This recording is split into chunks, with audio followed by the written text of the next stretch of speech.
e o Bragantino não consegue vencer fora de casa. Perdeu do Curitiba mesmo jogando a maior parte do tempo com um jogador a mais. O que pode estar acontecendo nesses jogos fora de casa e com a equipe que não consegue embalar em momento algum da temporada?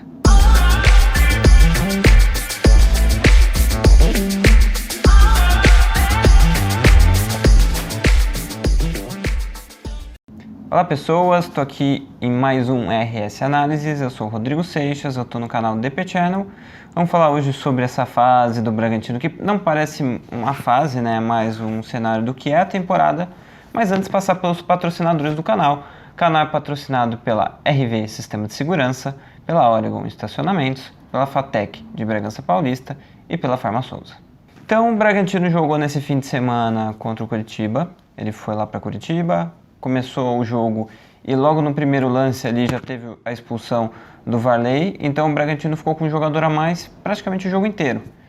E não adiantou tanto assim, porque por mais que o Bragantino tenha tido mais posse de bola, mais volume, o time não conseguiu ser efetivo nas chances que criou, né?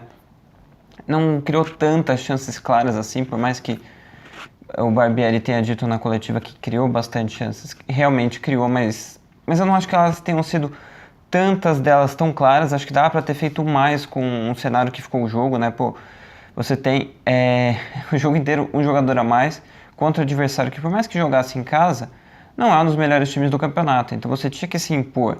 E o Bragantino até se impôs na posse, mas não dá para dizer que controlou o jogo, porque não criava tantas chances. O jogo ainda teve o Aleph Manga fazendo 1-0, né?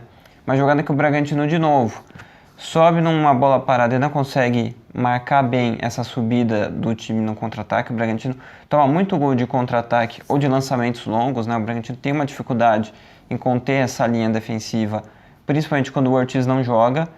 Quando não joga a dupla Ortiz e Natan, joga algum diferente, o time sofre bastante. E foi o caso de novo, o Real que estava jogando, o Natan acaba dando espaço para o Aleph Manga receber, é driblado por ele, acaba fazendo o gol. O Manga, que acho que foi o melhor jogador do jogo e tem se mostrado um jogador muito bom, né? O Aleph Manga é muito bom jogador. Mas o jogo ficou num cenário em que o Bragantino foi conseguindo se encaixar naquele final de primeiro tempo, encontrou um gol, depois até teve a chance de marcar mais um, mas estava impedido o Arthur, né? O gol, eu acho que nem foi uma jogada tão trabalhada, foi mais uma jogada em que a bola sobra pro Popó ali. Ele usa a habilidade e a qualidade que ele tem como centroavante para fazer o gol. Aliás, ele está sendo um jogador bem interessante nesse quesito. Acho que o Manga é o melhor jogador no ataque do Curitiba no jogo, mas do Bragantino o melhor acho que foi o Popó nessa questão, né? O Arthur foi quem mais apareceu, ele deu 3 passes para finalização, foi um cara interessante, teve aquele gol anulado.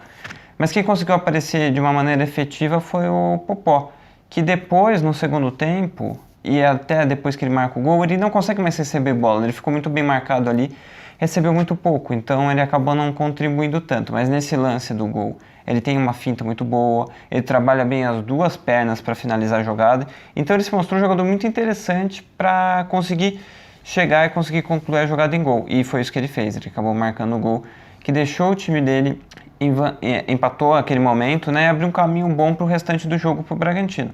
Só que veio o segundo tempo, o Guto Ferreira deu uma encaixada um pouco melhor na defesa e o Bragantino não encontrou mais o lance para fazer um gol. Encontrou algumas chances, mas nada muito tão claro e um domínio tão amplo assim no jogo e acabou sendo superado, tomou mais um gol. Numa jogada em que a defesa está um pouco desorganizada ali, o Raul, que jogou de lateral direito, não aparece ali no centro para fechar a marcação ali do Bruno, que acaba fazendo o gol, né? Então acaba tendo esse problema ali de marcação de novo. E o Curitiba, mesmo sem finalizar tanto assim, sem ter tanta posse de bola, conseguiu fazer 2 gols. Então o Bragantino, que o Barbieri até falou, é mal onde o jogo se decide, que é nas áreas. Na própria área, acaba dando mais chances para o adversário, ou chances muito claras, que o adversário acaba concluindo em gol, e na outra área acaba criando, mas não sabendo definir, ou não criando tão bem. Eu acho que isso explica 2 coisas. Um pouco do time hesitante e pouco confiante que chegou nesse momento da temporada, porque o elenco não é um dos melhores, e esse é outro ponto. Mas eu acho que boa parte desse elenco fez uma boa temporada em 2021, então acho que não é só isso, mas é um time que, fora de casa principalmente, se mostra muito hesitante, pouco confiante. Isso se reflete dentro do campo, o time acaba não indo bem. E quando você tem um elenco que não tem jogadores tão definidores assim, né? O Popó tá se tornando um jogador assim, mas ainda é muito novo. O Arthur é um dos poucos, mas ele também tá numa fase um pouco menos decisiva, então você acaba tendo um time que não consegue defender bem na defesa e não consegue matar os jogos. É algo que eu tenho repetido aqui muitas vezes. Eu acho que tem muito a ver com esse time na temporada. É um time que tá um elenco que não é forte o suficiente para chegar tão em cima e depois de ter sido eliminado nas competições antes do esperado, ficou um time muito desmobilizado, eu acho, e um pouco hesitante. Então isso acaba fazendo com que o time não consiga chegar mais distante do que pode, porque na próprio Campeonato Brasileiro do ano passado, o time que jogou várias vezes com reserva fez um campeonato melhor. Não digo nem os reservas, né? Os reservas até não foram tão bem, mas quando jogaram os titulares, eles conseguiram marcar mais pontos. E nesse campeonato você vê um time muito distante de conseguir construir alguma coisa, de fazer alguma coisa diferente. E vai acabar no meio da tabela, né? Acho que não vai cair, mas até pelo aproveitamento muito ruim fora de casa, 16 jogos e só 2 vitórias, não vai conseguir ir muito longe no Campeonato Brasileiro desse jeito. Então o Bragantino passa por um momento em que o Barbieri mudou a equipe, agora já voltou para um futebol mais parecido com o que era antes de ele mudar nessas últimas rodadas, né? Que os laterais subiam mais.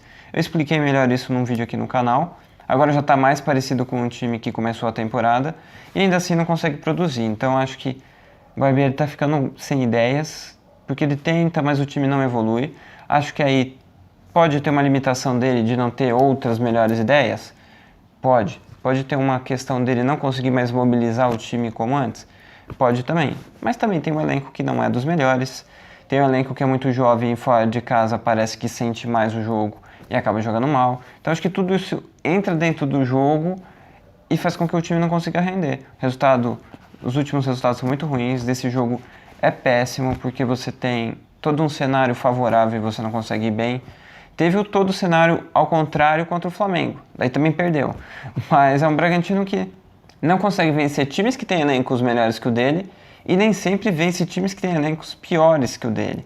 Então numa dessa não dá, acho que o time precisa ter uma mexida um pouco maior no final da temporada, talvez com a troca de treinador, talvez, porque eu acho que às vezes alguns trabalhos chegam no limite e não precisa ser o técnico que está trabalhando mal, acho que às vezes só chega num limite, né? Aconteceu isso com, por exemplo, o Leeds, o técnico era o Bielsa, que era o técnico que conseguiu fazer o time voltar para a primeira divisão, mas chegou um momento ali que não tinha mais para onde ir. E acho que isso pode estar acontecendo com o Bragantino, acho que talvez seja um momento de mudança.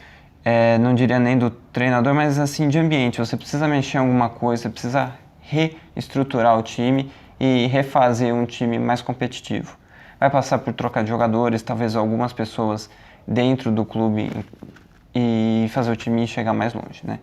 Então é isso, esse foi o vídeo de hoje sobre o Bragantino, sobre esse momento, que eu nem diria mais momento, é sobre mais ou menos uma questão de a gente entender aonde esse time pode chegar e parece que não é tão longe. Vai precisar mudar para ir mais longe e o Bragantino vai ter que trabalhar para isso, para que, se quiser realmente ir mais distante, chegar mais longe.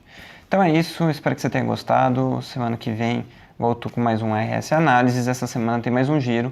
Para quem quiser saber mais sobre base ou uma entrevista de alguém do Bragantino, na semana passada eu entrevistei o Arthur Tiro. O vídeo está aqui no canal, entrevistei ele, a gente falou bastante sobre base do Bragantino, sobre o momento de jogadores do clube, é onde o clube espera chegar e também as ideias que ele tem. Então é isso, até o próximo RS Análises. Valeu!